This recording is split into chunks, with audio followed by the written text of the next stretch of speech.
Hello, everybody who want to make friends with Korean language and culture. First, let me introduce myself, focusing on academic background and qualifications and working experiences and motivations, what made me as a language teacher.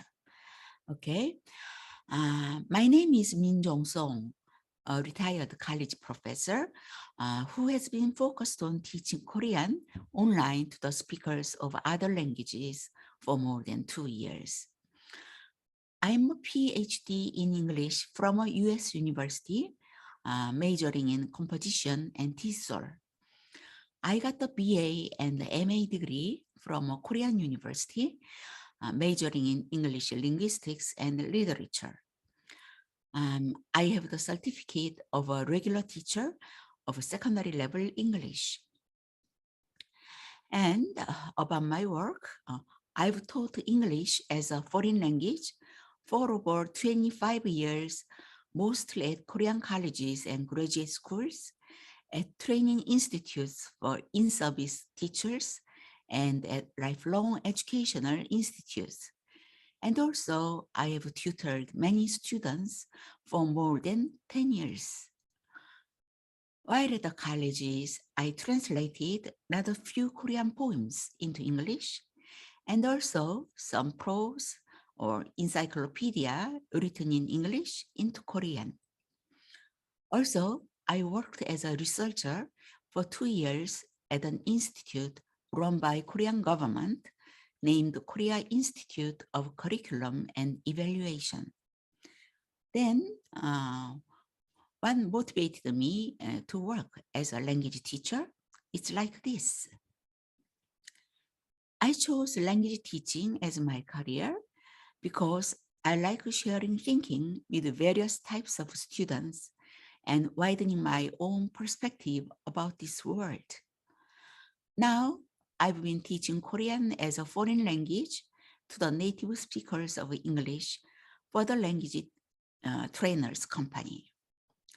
Let me talk about this company. Language Trainers Group is a huge-scaled and professional language agency covering around 70 different languages.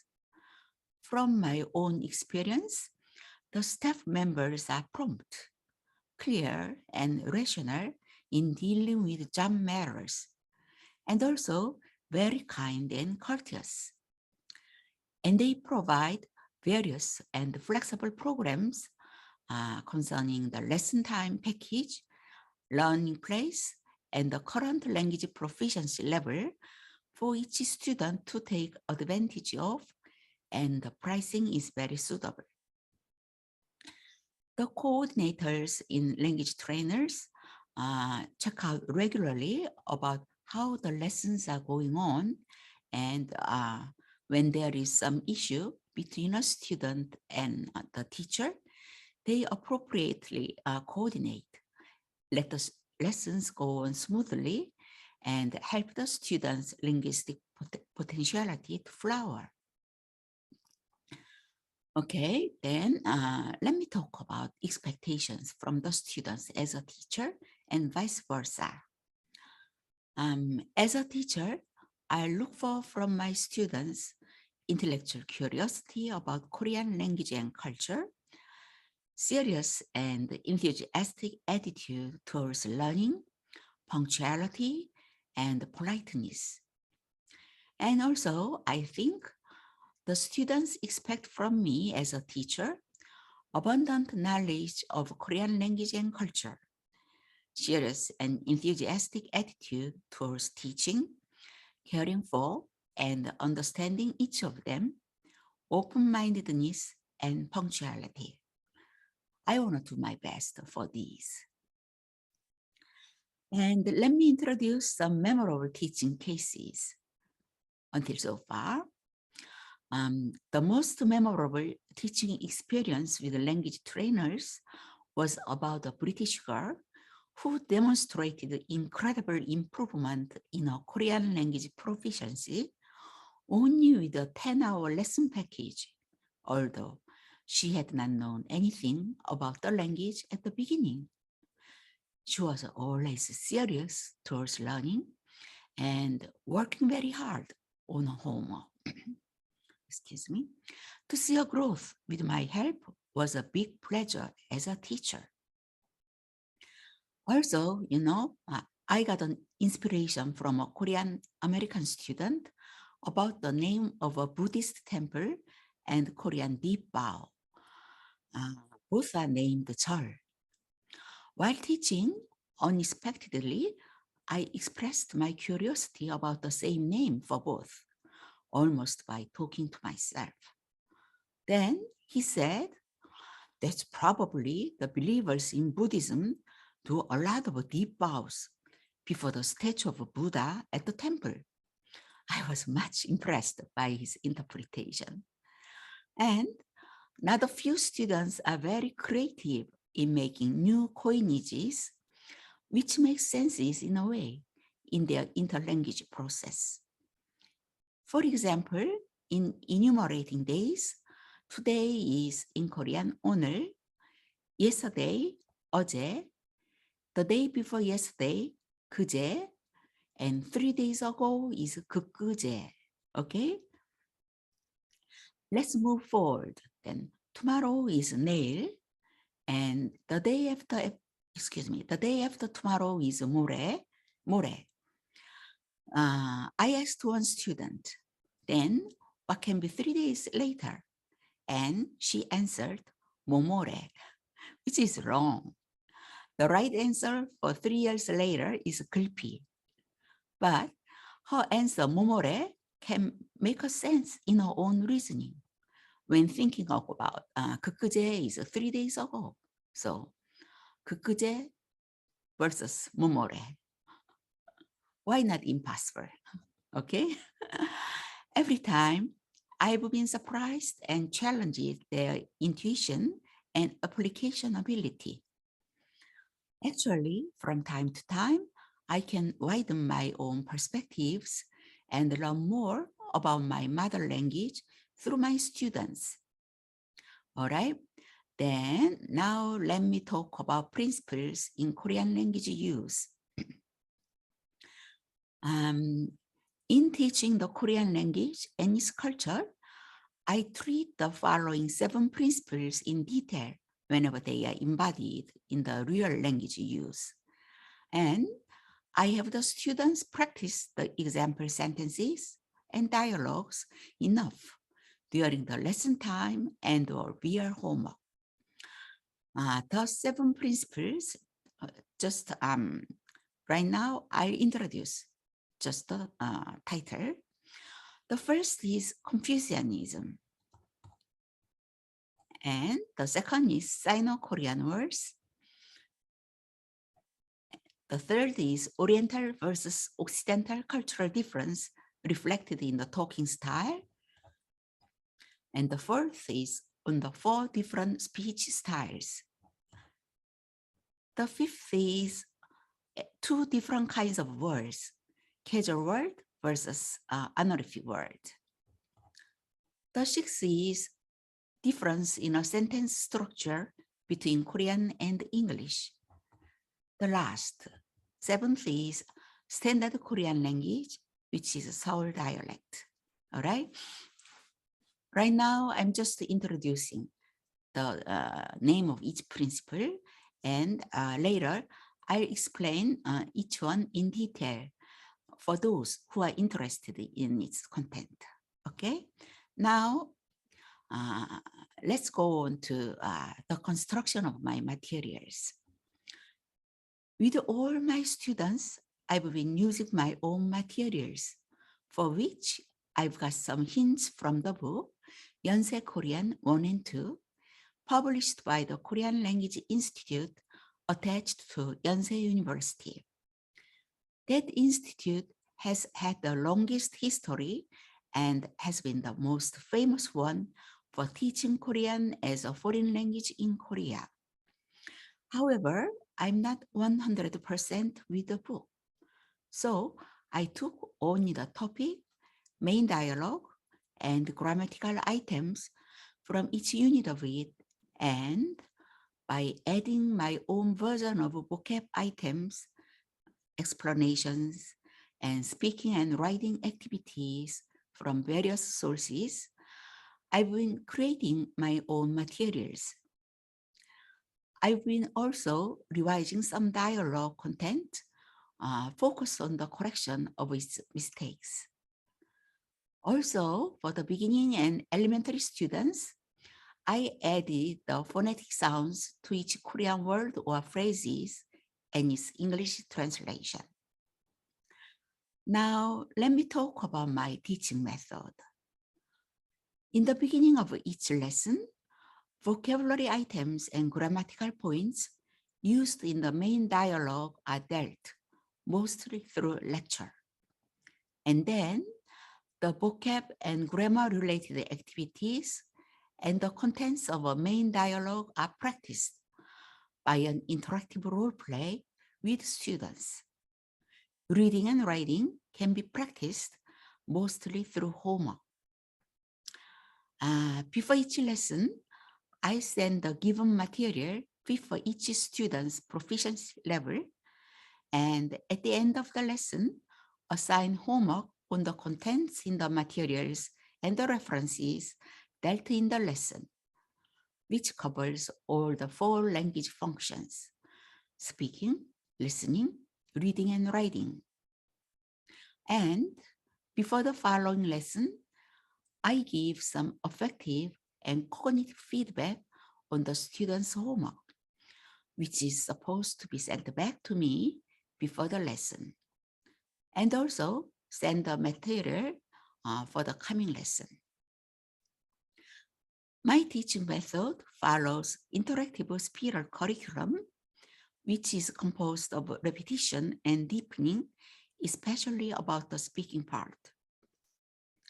So at the beginning of each lesson, I have my students present orally by memorization the main dialogue in the prior lesson.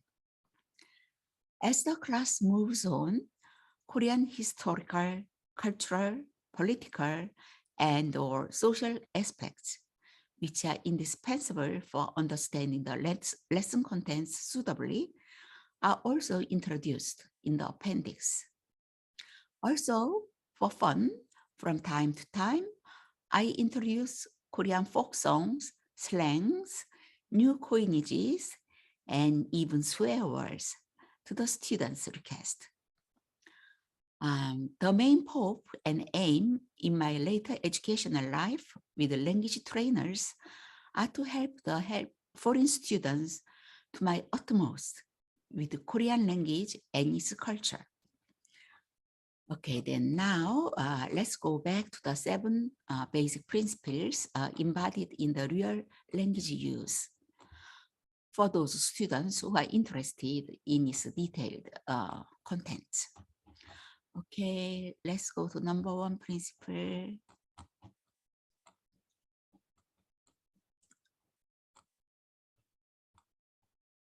All right, here you go. Number 1 principle is about Confucianism. Confucianism is the philosophy and/or the theory or principle of a man named Confucius, a Chinese scholar who was born and passed away much before Jesus Christ was born. Confucianism represents a patriarchal, male supremacy, and a hierarchical concept in a social structure. It was the national principle and almost religion for the whole Joseon dynasty for more than 500 years, and still has been prevalent in the present Korean society, especially between 50-year-old and older people, because it acknowledges man's vested right. So it has been a lot reflected in the use of Sino-Korean language. I'll give you 3 examples. The first is ladies and gentlemen, all right? Ladies, 숙녀, and gentlemen, 신사 in English. But we never say 숙녀 신사 여러분. We always say 신사숙녀 여러분. In English, gentlemen and ladies. You know? Yeah, men first. The second example is parents. Parents is mother and father, or father and mother, whatever. Anyway, it is in Sino-Korean language, 부모. 부 means father, 모 means mother. So parents are father and mother in Korean. We never say 모부. There is no Korean word as like 모부. Okay. The third one is spouses. In Korean, it's 부부.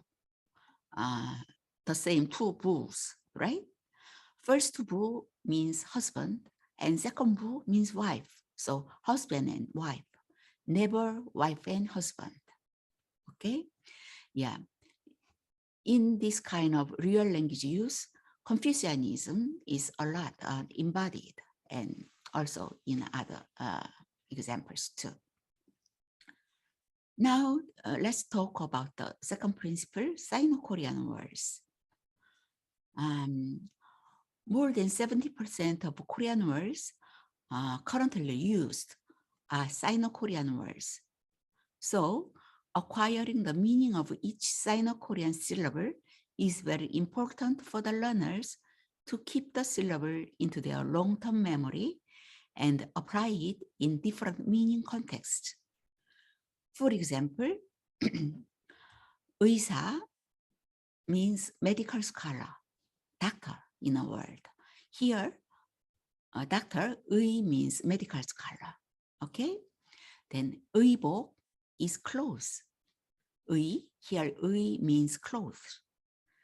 Then the third one is 의리, means loyalty, loyalty and fidelity. Yeah, here 의리, 의 means loyalty and or fidelity. The last 의, only 의, is possessive postposition.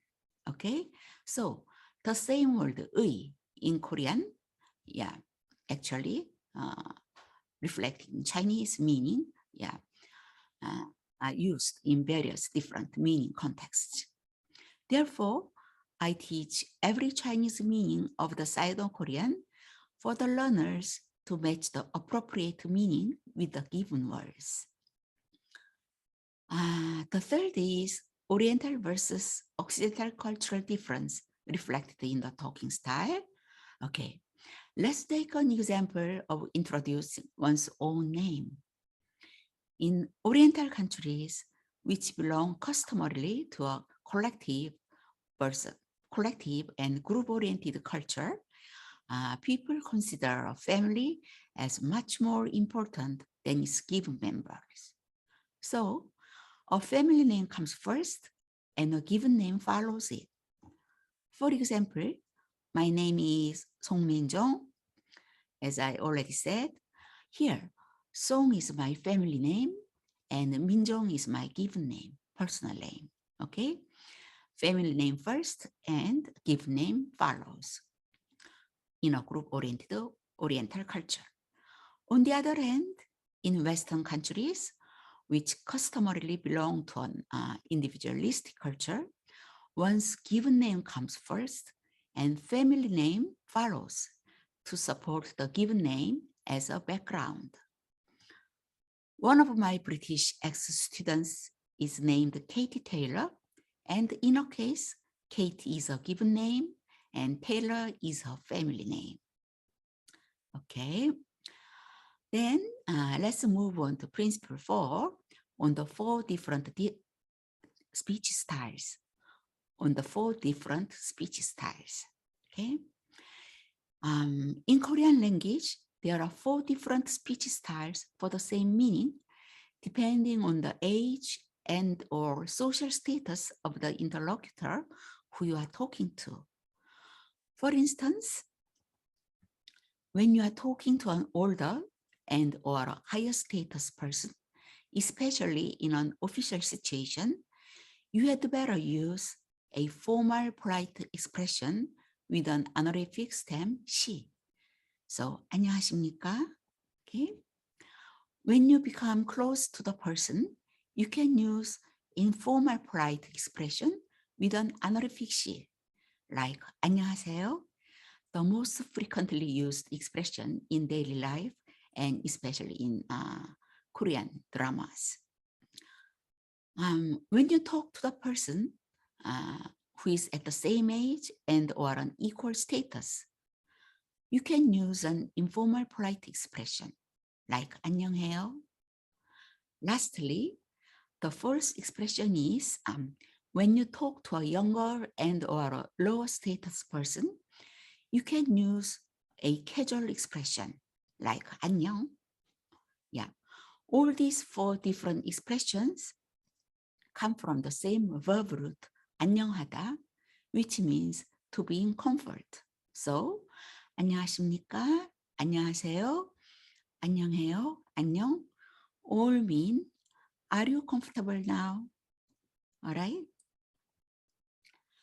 The fifth principle is two different kinds of words, casual words and honorific word. There are two different words also for the same meaning, depending on the age and or social status of the interlocutor who you are talking to. For example, both 저 and 나 mean I. Yeah. In Korean, 저 is used when talking to older and or higher status people, while 나 to the same or younger age or status ones. I. Likewise, both 자다 and 주무시다 mean to sleep in English. 주무시다 is used when mentioning older and or higher status people, while 자다, the same or younger age or status ones. Okay. Then the sixth one, difference in a sentence structure between Korean and English. In Korean language, whether it's a declarative or a questioning sentence, word order is the same. Subject, the first, verb, the last, and complement and or object in between. For example, in a declarative, I'm a student in English.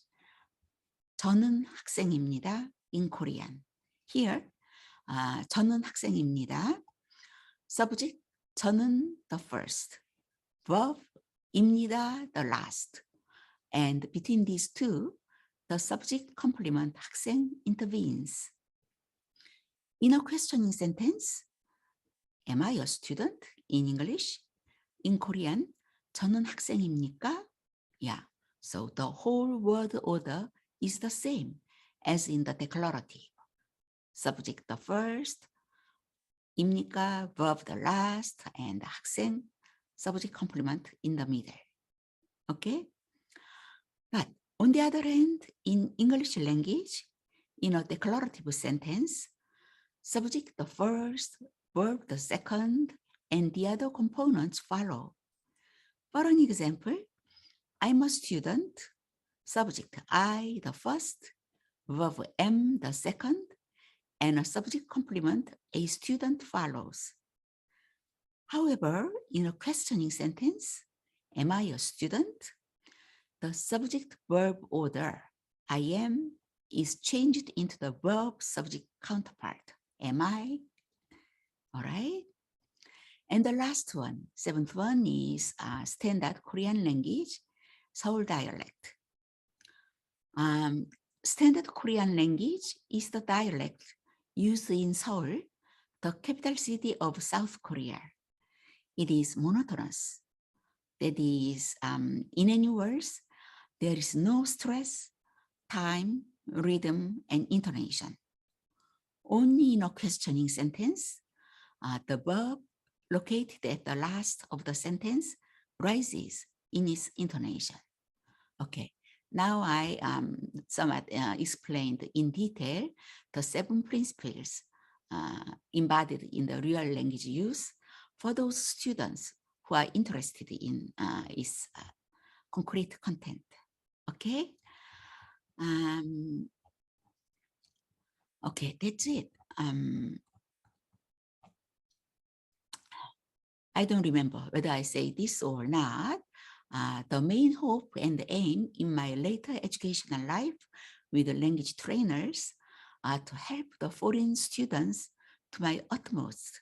I always said utmost, I stressed, right? Okay, to my utmost with the Korean language and its culture. Thanks a lot for listening.